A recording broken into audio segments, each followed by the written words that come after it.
Ganito gawin yung pagpapalit ng trapal sa trapal pan na naka bottom drain setup. At ito yung ginawa nating filter sa pan na to, naka drum setup siya. Na-upload na din natin yung video sa paggawa nito. At ito yung ginawa natin trapal pan. Papalitan natin ngayon ng mas makapal na trapal. Ipapakita ko sa inyo kung gaano lang kadali yung pagpapalit ng trapal sa setup na to. Kasi minsan din natin maiwasan, may mga pagkakataon talaga na need na natin palitan yung trapal. Kagaya na lang kung aksidente na butas or need na talagang palitan. Yun. Ganun lang kadaling tanggalin yung ginawa nating pang seal sa trapal at bottom drain pipe. Kaya napakadali lang talaga palitan ng trapal. Huhugutin lang natin to at pagkatapos tatanggalin na natin yung lumang trapal para ma-install na yung bago. Napakadali lang tanggalin ng pipe pero napakahigpit niya na wala talagang tagas yung ating pan. Same process lang din dito sa skimmer, tatanggalin na natin to, huhugutin lang natin yung pipe. Oh! Yun.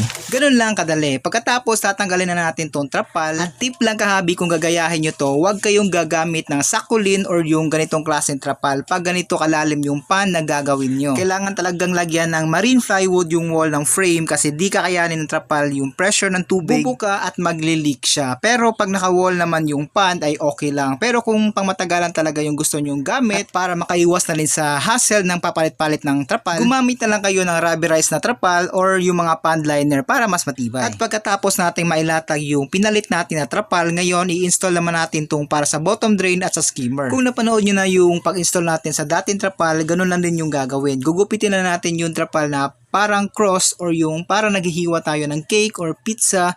Ganun lang dapat yung paghihiwa na gagawin natin. At pagkatapos, ipapasok na natin yung panglock sa trapal. Medyo nahirapan tayo sa pagpasok nito kasi mas makapal na trapal yung nilagay natin. Pero kaya naman, pupukpukin na natin ng martilyo at mag-ingat at tandahan lang para di mabasag yung elbow na nasa ilalim. Kasi pag nabasag yun, baka mag-leak pa. Kaya dahan-dahan lang yung pagpukpok.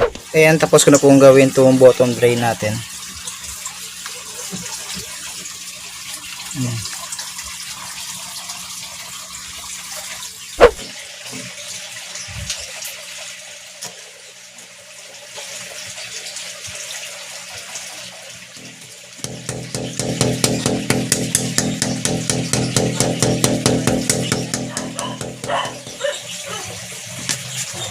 Ngayon po guys, ipapakita ko po sa inyo kung paano tupiin yung gilid para malinis po siyang tignan.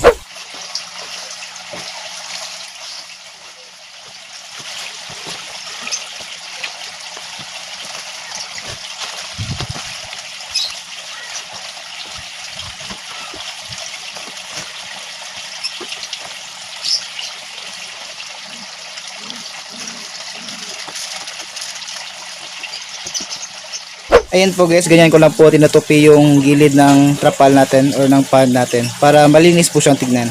Hindi ko na po ito lalagyan ng pandikit. Ayan, okay na po ito.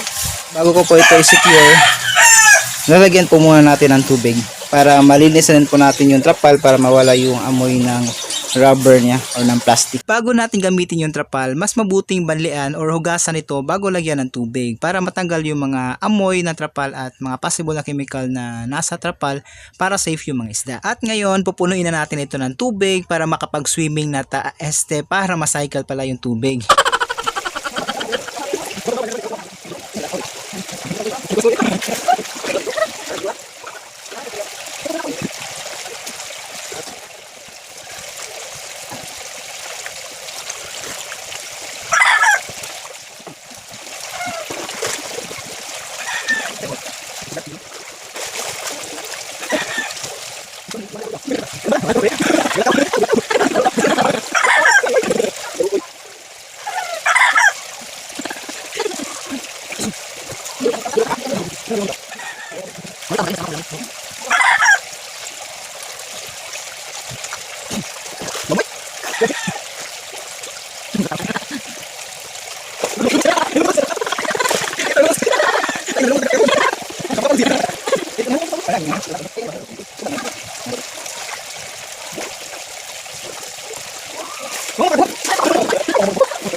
Hi mga isda!